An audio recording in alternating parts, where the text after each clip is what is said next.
बड़ा सा बड़ा युद्ध हो, बड़ी से बड़ी लड़ाई हो, कोई भी जंग हो, तब तक नहीं जीती जाती है जब तक आपके पास एक सही रणनीति ना हो, एक सही योजना ना हो, एक सही मार्गदर्शन ना हो कि आखिर आपको करना उस चीज में क्या है।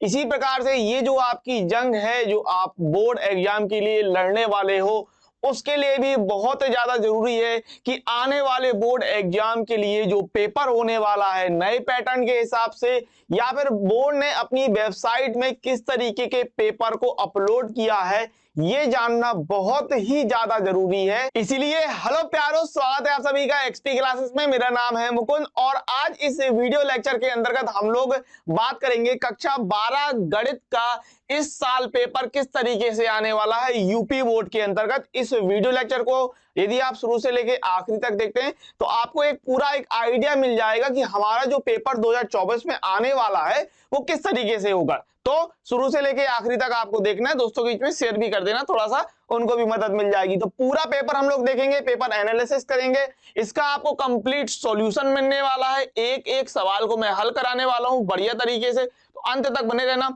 इसके अलावा बाकी सब्जेक्ट्स के पेपर आपको कहां से मिल जाएंगे, किस तरीके से आप आसानी से बाकी सब्जेक्ट्स के पेपर को भी पा लेंगे, उस पर भी हम लोग चर्चा करेंगे। और मैं बिल्कुल बहुत ही आसान तरीके से आपको बता दूंगा कि कहां से हम लोग चीजों को जानने वाले हैं, देखने वाले हैं। सबसे पहले अगर मैं बात कर दूं कि आपका जो गणित का पेपर होने वाला है भैया, आपको पता है 100 अंक का होगा। और दूसरी बात ये है कि भाई ये यूनिट है, ठीक है ना, ये आप यूनिट वाइज देख रहे हैं कि किस हिसाब से कितने नंबर का आपका जो है प्रत्येक चैप्टर से बनता है। यूनिट वाइज अगर हम देखें कितने नंबर का बन जाता है, 100 नंबर टोटल होते हैं। तो अगर मैं बात कर लूं यूनिट की, तो पहली जो यूनिट है वो है हमारी संबंध तथा फलन वाली, जिसके अंतर्गत आपकी जो चैप्टर आते हैं वो पहला और दूसरा चैप्टर। दूसरा चैप्टर तो बहुत ही आसान है, एकदम छोटा सा नन्ना मुन्ना प्यारा सा कमजोर सा चैप्टर है, तो कोई दिक्कत होनी नहीं चाहिए।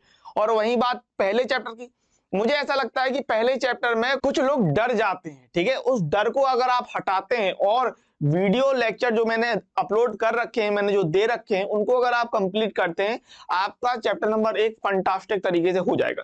तो चैप्टर नंबर 1 से डरना नहीं, बहुत बढ़िया तरीके से कीजिएगा, क्योंकि चैप्टर नंबर 1 और 2 मिलके लगभग 10 नंबर का आता है, ठीक है ना, 10 नंबर का हो जाता है। फिर अगर यूनिट 2 की बात करूं जो कि आपका बीजगणित है, इसके अंतर्गत आपके चैप्टर आते हैं चैप्टर नंबर 3 और 4, तो ये कितने नंबर का बन जाता है, 15 नंबर का लगभग। चैप्टर नंबर 3 और 4 15 नंबर का बन जाता है। इसके बाद जो आपका मोस्ट इंपोर्टेंट टॉपिक है, मोस्ट इंपोर्टेंट आपकी यूनिट है, वो है यूनिट नंबर 3 यानी कि कलन वाली, कैलकुलस वाली। इसके अंदर आपके कौन कौन से चैप्टर हैं, चैप्टर नंबर 5, 6, 7, 8, 9, ठीक है। ये चैप्टर भैया 5, 6, 7, 8, 9 आपकी गणित के बैकबोन हैं। बहुत ज्यादा कैलकुलस फर्क पड़ता है क्योंकि यहां से सीधे सीधे आप 44 नंबर देखते हैं। इसके बाद आपका वेक्टर और ज्योमेट्री वाला पोर्शन होता है। यूनिट नंबर 4 सदिश तथा त्रिविमीय ज्यामिति, जो कि है चैप्टर नंबर 10 और 11। यहां पर आप 18 नंबर का एक्सपेक्ट करते हैं, 18 नंबर के आसपास ही बना रहता है। इसके बाद रैखिक प्रोग्रामन चैप्टर नंबर 12 5 नंबर के आसपास, और प्रायिकता चैप्टर नंबर 13 8 नंबर के आसपास। ये ऑफिशियल यूपी बोर्ड ने अपने वेबसाइट पर डाल रखा है। यूनिट वाइज इतना लगभग आपका बनता है। लेकिन एक बात और रहती है, ये तो हो गई बात यूपी बोर्ड ने अपने कर रखी है, लेकिन अगर आप यूपी बोर्ड के पेपर को उठा के देखेंगे तो हर समय ये चीज फॉलो नहीं होती है, ठीक है ना। कभी चीजें ऊपर हो जाती हैं, कभी बहुत ज्यादा अलग हो जाता है, तो इस तरीके से चलता रहता है सिस्टम। लेकिन आपको कुछ चीजें बहुत अच्छे से ध्यान रखनी है। एक तो जो हमारा कलन वाला पोर्शन है, कलन यानी अवकलन और समाकलन, ठीक है ना, यानी कि कैलकुलस वाला जो सिस्टम है चैप्टर नंबर 5, 6, 7, 8, 9, इसको तो एकदम बिल्कुल बेहतरीन तरीके से इसमें मास्टर होना, और इसके लिए मैं आपको बहुत सारी चीजें करा भी रहा हूं। यदि आप प्लेलिस्ट देखेंगे तो उसमें बहुत कुछ मिल जाएगा, ठीक है। तो ये पूरा आपका सिस्टम रहता है। अब चलिए हम लोग फटाफट से बढ़ जाते हैं पेपर की तरफ कि आपका जो पेपर आने वाला है किस तरीके से। ये आपका निर्देश दे रखे हैं भाई, पूर्णांक आपका 100 है, प्रति 10 प्रश्न पत्र मॉडल पेपर है आपका, ठीक है। 3 घंटे 15 मिनट मिलने वाले हैं आपको। कुछ चीजें आपको बहुत अच्छी तरीके से ध्यान रखनी है। इस प्रश्न पत्र में 9 प्रश्न होते हैं, सभी प्रश्न अनिवार्य हैं। प्रत्येक प्रश्न के प्रारंभ में स्पष्ट उल्लेख है कि उसके कितने खंड आपको करने हैं।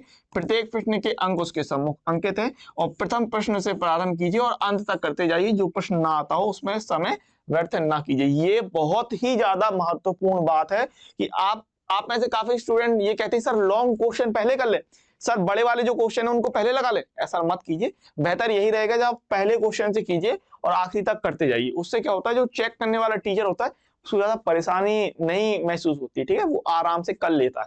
तो चेक करने वाले टीचर की सुविधा के लिए बहुत ज्यादा जरूरी है कि आप पहले ही क्वेश्चन से लगाएं और अंत तक बढ़िया स्पीड मेंटेन करते हुए चलें और बढ़िया तरीके से पेपर करें। अब हम लोग पेपर की बात कर लेते हैं, अंत तक बने रहिएगा, मैं आपको बता दूंगा कि पेपर आपको कहां से डाउनलोड करना है और पूरा पेपर हल आपको कराया जाएगा, ठीक है ना। तो देखिए, ये आपका पहला प्रश्न रहता है। पहले प्रश्न में आप देख रहे हैं 5 क्वेश्चन है, क ख ग घ अंग करके, ठीक है ना।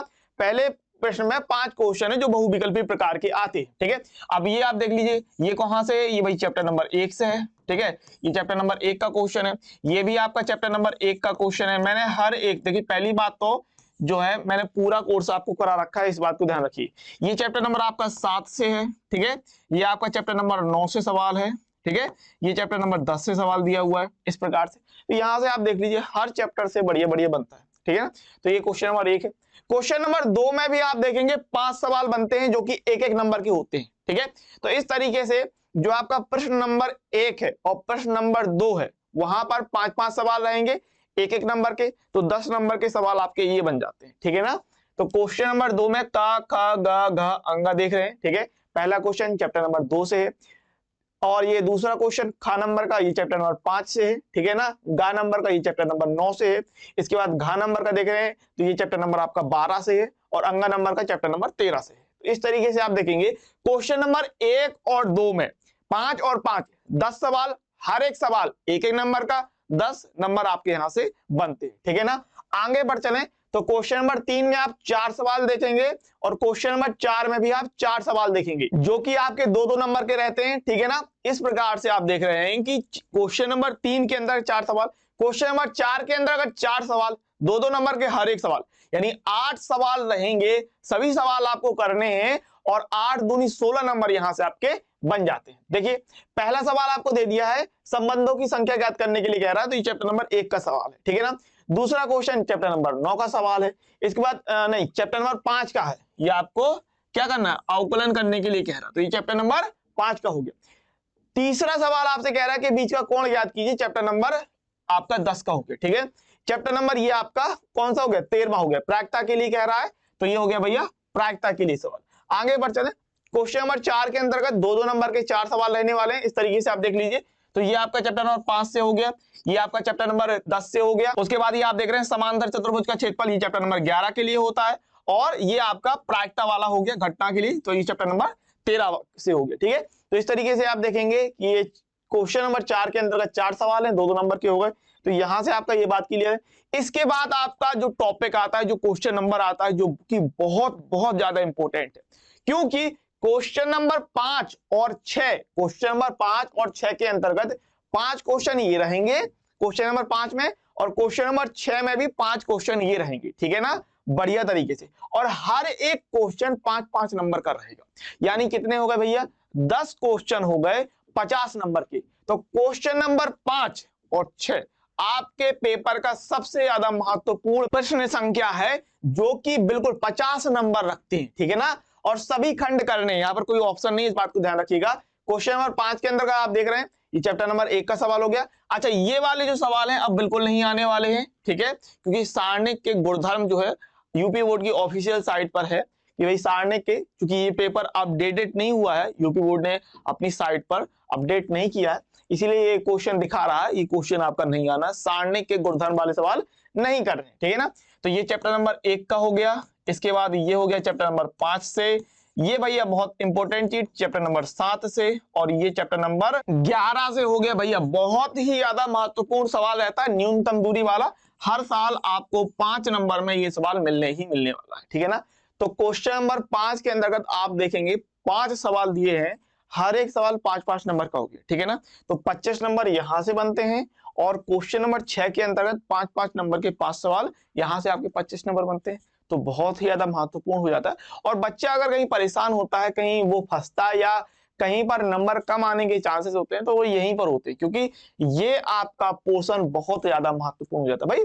5-5 नंबर के 10 सवाल, 50 नंबर सीधे सीधे बनते हैं, बेहतरीन वाले, ठीक है। तो ये देखिए, ये कहां से भाई, ये आपका चैप्टर नंबर 5 से दे दिया है। इसके बाद ये चैप्टर नंबर 8 से दे दिया है, परवलों के बीच घिरा क्षेत्रफल, ठीक है। इसके बाद ये आपका समतल का सदिश समीकरण आपको निकालना है, समतल यानी चैप्टर नंबर 11 का सवाल है ये आपका, ठीक है ना। ये चैप्टर नंबर 12 का सवाल है और ये चैप्टर नंबर 13 का सवाल है। तो इस तरीके से हर एक चैप्टर से आपको पूरी चीजें बनती है। इसके बाद शुरू होता है भैया हमारा लॉन्ग क्वेश्चन की जर्नी, क्वेश्चन नंबर 7, 8 और 9। अब इसमें क्या होता है कि आपके 7 में, 8 में और 9 में दो क्वेश्चन दिए रहेंगे। दो क्वेश्चन में एक क्वेश्चन आपको करना पड़ता है और हर एक क्वेश्चन आप देखेंगे 8-8 नंबर का आपके पास रहता है, तो बढ़िया रहता है। अब आपसे जो भी सवाल इसमें बन रहा होता है वो बढ़िया तरीके से आप करते हैं। जैसे कि ये वाला आपका चैप्टर नंबर 4 से दिया हुआ है, ठीक है ना। और आव्यूह विधि से आपको हल करने के लिए कह रहा है, ये भी आपका चैप्टर नंबर 4 से दिया हुआ है। इसके बाद नाभिलंब का क्षेत्रफल ये आपका चैप्टर नंबर 8 से दिया हुआ है। व्यापक हल ज्ञात करने चैप्टर नंबर 9 का है। ये दोनों ही सवाल चैप्टर नंबर 7 के हैं। तो यहाँ पर कोई दिक्कत नहीं होनी चाहिए। एनसीईआरटी का कंप्लीट कोर्स मैं आपको दे रखा हूं, तो उसको जाके आप बढ़िया तरीके से प्लेलिस्ट में चेक कीजिएगा। शानदार तरीके से आपको हर एक चीज क्लियर होती जाएगी। इसके साथ ही कुछ चीजें और मैं बताना चाहता हूं आपको कि यदि आपको अवकलन के सूत्र चाहिए तो YouTube में सर्च कर लीजिए डिफरेंशिएशन फॉर्मूला एक्सपी क्लासेस, बढ़िया तरीके से आपको अवकलन का सूत्र मिल जाएंगे। अगर आपको समाकलन के सूत्र चाहिए तो integration formula XP classes YouTube पर अगर सर्च करेंगे तो वहां पर आपको चीज क्लियर हो जाएगी। इसके अलावा ट्रिग्नोमेट्री के फॉर्मूलों के लिए आप सर्च कीजिए ट्रिग्नोमेट्रिक फॉर्मूला एक्सपी क्लासेस, आपको वीडियो मिल जाएगा। ये मैंने बहुत बढ़िया वीडियो बनाया है, इसको आप देख सकते हैं, आपको मजा आएगा, खोपड़ी तोड़ ट्रिक मजा आएगा, ठीक है। तो trigonometric table trick XP classes करेंगे, आपको वीडियो मिल जाएगा। यूट्यूब में सर्च करना है आपको trigonometric table trick XP classes, ठीक है। इसके साथ ही यदि आपको एनसीईआरटी की किताबें फ्री में चाहिए तो आप यूट्यूब में सर्च कर लीजिएगा download NCERT book XP classes, ठीक है, download NCERT book XP classes. इसके साथ ही आपका बोर्ड पेपर कब होगा इस पर भी मैंने एक वीडियो बनाया था, बोर्ड एग्जाम 2024 एक्सपी क्लासेस करके करेंगे, आपको वीडियो मिल जाएगा। और कहीं आपको जाना नहीं है, क्योंकि इस पूरे पेपर का जो सॉल्यूशन है उसकी लिंक मैं आपको डिस्क्रिप्शन में दे रहा हूं, पिन कमेंट्स में भी आपको मिल जाएगा। इस पूरे पेपर का जो सॉल्यूशन है मैंने कर रखा है, बना रखा है, दे रखा है। तो एक एक क्वेश्चन मैंने कराए हैं, जिसका लिंक डिस्क्रिप्शन में भी मिल जाएगा और पिन कमेंट्स में भी मिल जाएगा। इसके साथ ही मैं आपको ये भी बताने वाला हूं कि भैया आपको ये सारे पेपर कहां से मिलने वाले हैं, किस जगह से आप डाउनलोड कर सकते हैं। तो सबसे पहले हम लोग को चलना है आपके यूपी बोर्ड की जो ऑफिशियल वेबसाइट है यूपीएमएसपी। तो फटाफट से आपको आ जाना है भैया गूगल पे, क्रोम पे, ठीक है, क्रोम पे आ जाइए और मैं आपको बता देता हूँ कहां से आप पेपर डाउनलोड कर सकते हैं। तो आपको जाना है भाई अपना बढ़िया यूपीएमएसपी पर, ठीक है ना। साइट है अपनी यूपीएमएसपी, यूपी बोर्ड की ऑफिशियल वेबसाइट, यूपीएमएसपी की ऑफिशियल वेबसाइट पे जाइएगा और उत्तर प्रदेश माध्यमिक शिक्षा परिषद इस पे ये आपको है, यहाँ पर आप आ जाइए, ठीक है ना। कभी कभी लोड होने में टाइम लग जाता है, कोई दिक्कत नहीं, बढ़िया तरीके से देख लीजिएगा कि किस तरीके से आपको जो पेपर कहां से आप डाउनलोड कर सकते हैं। तो कुछ नहीं करना आपको, मैं बता दूं, देखिए यहाँ पर आपके दिए मॉडल पेपर, ठीक है। अगर आप अपना मोबाइल चलाते हैं तो मोबाइल में क्या होगा कि आपको इस तरीके से देखिएगा, मोबाइल में आपका जो रहेगा, ठीक है ना। तो यहाँ पर लेफ्ट साइड में इस तरीके से 3 बनी होंगी लाइनें, ठीक है ना। लेफ्ट साइड में आप देखना 3 लाइनें बनी होंगी, वहां पर आप टच कर देना, ठीक है। तो उससे ये जो सिस्टम है ना, ये वाला सिस्टम ये ओपन हो जाएगा बढ़िया तरीके से, ठीक है। तो जैसे ही ऐसा करेंगे तो ओपन हो जाएगा। इसके बाद आपको जाना है बहुत बढ़िया तरीके से मॉडल पेपर पर। मॉडल पेपर पर आप जैसे ही जाते हैं वहां पर आपको बढ़िया वाले देखिए कक्षा मॉडल पेपर क्लास 12th, ठीक है, ये करके आपको सारे पेपर मिल जाएंगे, हिंदी, जनरल हिंदी, संस्कृत सब मिल जाएंगे, ठीक है ना। इंग्लिश, हिस्ट्री, ज्योग्राफी, सिविक्स और मैथ, बहुत सब कुछ सारे पेपर दे रखे और हर एक क्लास के पूरे सब्जेक्ट्स के आपको पेपर यहाँ से बढ़िया तरीके से मिलने वाले। तो कोई दिक्कत नहीं है। इसी प्रकार से आप बढ़िया अपनी तैयारी जारी रखिए और अगर आपको इस पेपर का सॉल्यूशन चाहिए तो जैसे मैंने आपको बता दिया डिस्क्रिप्शन में और पिन कमेंट्स में लिंक दी हुई है सॉल्यूशन की, वहां से आप पूरा कंप्लीट देख सकते हैं। तो मिलेंगे अगले वीडियो लेक्चर में, तब तक के लिए पढ़ते रहिए, खुश रहिए, आगे बढ़ते रहिए।